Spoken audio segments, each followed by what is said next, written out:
मंडळी, झी मराठीवर देवमाणूस मधला अध्याय ही मालिका 2 जून पासून सुरू होणार आहे.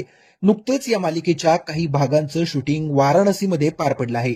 अभिनेता किरण गायकवाडनं वाराणसीमधील शूटिंगचा अनुभव सांगितला आहे. किरण म्हणाला, वाराणसी शूटिंगचा अनुभव खूप कमाल होता. खरं तर माझ्या बकेट लिस्टमध्ये होतं की कधीतरी मी वाराणसीला जावं, कारण तिकडच्या भाषेचा एक लहेजा आहे. गंगा किनारे आणि तिकडचं सौंदर्य अनुभवायचं होतं. आता आम्ही 3-4 दिवसांसाठी वाराणसीला शूट केलं, त्यामुळे टाइमलाईन खूप कट टू कट होती. पण आठवणी अशा आहेत की आम्ही ज्या ठिकाणावर शूटिंग करत होतो तिकडची माणसं मला ओळखत होती, कारण या आधीचे सीझन हिंदीमध्ये डब झालेत. त्यामुळे देवमानवचा प्रेक्षक तिथेही होता. वाराणसीच्या गल्लीत मी चढणावर 8-9 किलोमीटर सलग सायकल चालवली आहे. खूप भयंकर हाल झाले होते माझे. सायकल जोरात चालवायची होती आणि त्यात सायकलची चेन ही निघत होती. 2-3 वेळा मी पडता पडता राहिलो. आमचं एका लूम मध्ये शूट होतं जिथे साड्या तयार होतात. साडी बनण्याची प्रक्रिया बघणं खूप मनोरंजक होतं. मी माझ्या आई आणि बायकोसाठी लूम मधून काही साड्याही खरेदी केल्या आहेत.